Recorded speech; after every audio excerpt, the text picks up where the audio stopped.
आज आपण या वन विभागावर आक्रोश करण्यासाठी आलेलो आहोत।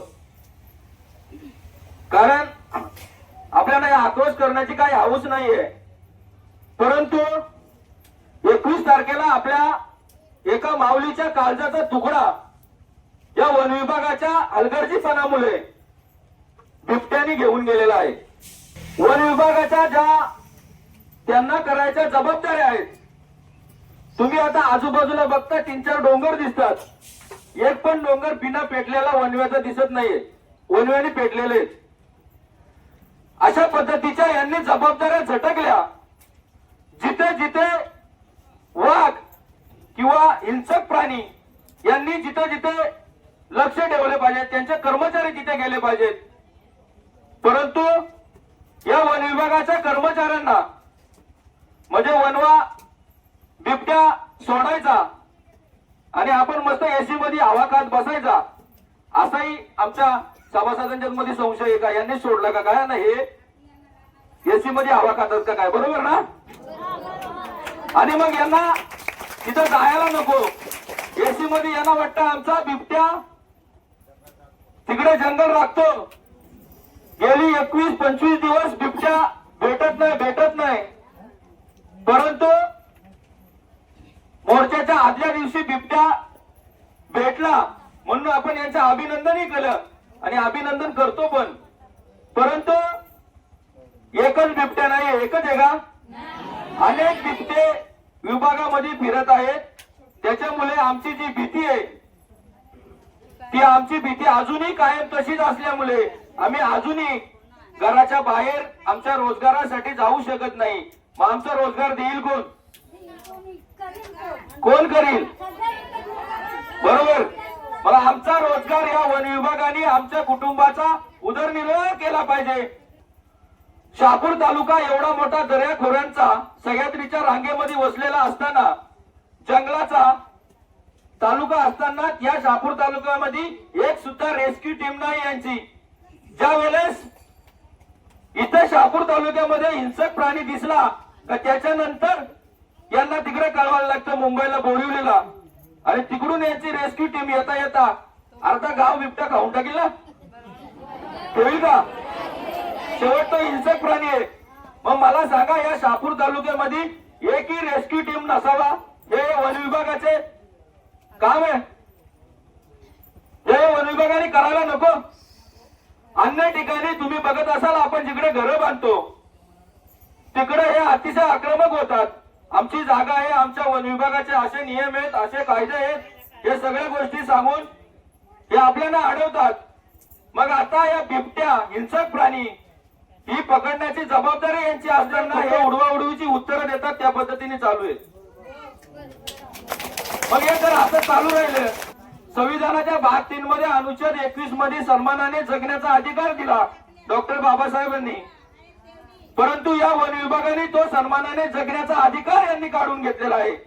म्हणून या वन विभागाचा निषेध करण्यासाठी आपण इथं आलेलो आहोत।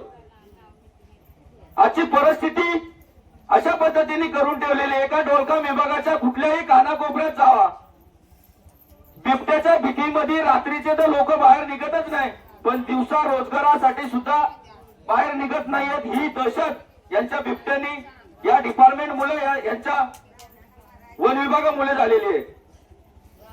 विचार करा, आपल्या कोतला, कलबोंडा आणि इतर भागामध्ये जवळजवळ 8 ते 10 जनावरांचा, शेतीच्या बैलांचा या बिबट्याने खाल्लेला आहे।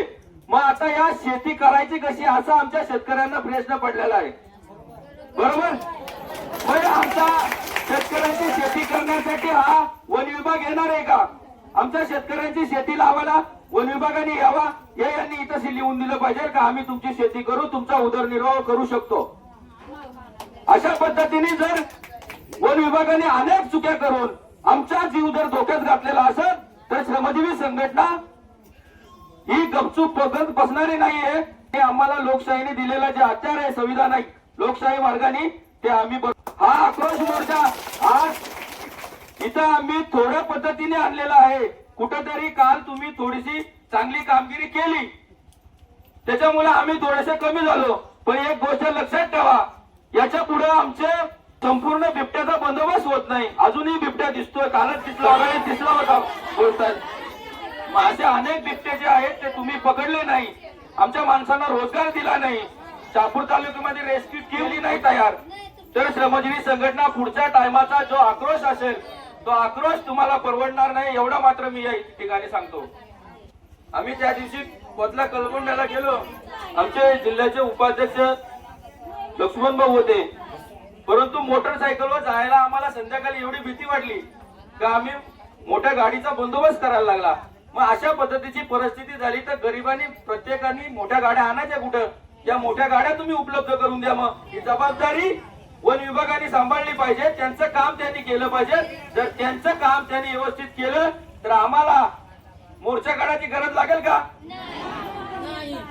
इथून जर निघालो शहापूरकडे जाताना 100-150 टेकड्या दिसतात, पण एक पण टेकडीवर गवत नाहीये, सगळा जळून गेला इनव्याने. ही जबाबदारी कोणाची आहे? मग तिथलं जर जंगल जळाला, तिथला प्राणी असेल तो गावात येईल ना. मग यांनी जंगल सांभाळलं पाहिजे. मग ज्या वेळेला हे जंगल जाळतात, का जाळतात काय माहित. मग मागच्या वर्षाची झाडं लावलेली यांचा गणित चुकवायचं असेल कदाचित. मागच्या वर्षाची झाडं लावलेली 200 यांना दाखवायची नसतील बाबा, आता दाखवायची कुठं, लावलीच नाही, पैसे तर खाल्लेच. मग आता जाळून टाका त्या टेकड्या, संशय आहे आणि तो खरा पण असेल, खराच आहे ना.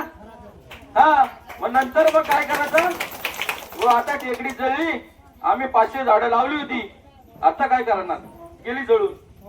अशा पद्धतीचा गणित संपूर्ण शहापूर तालुक्यामध्ये या वन विभागाने लावलेला आहे. आणि हा गणित श्रमजीवी संघटना तुमचा गणित उधळवून लावल्याशिवाय राहणार नाही.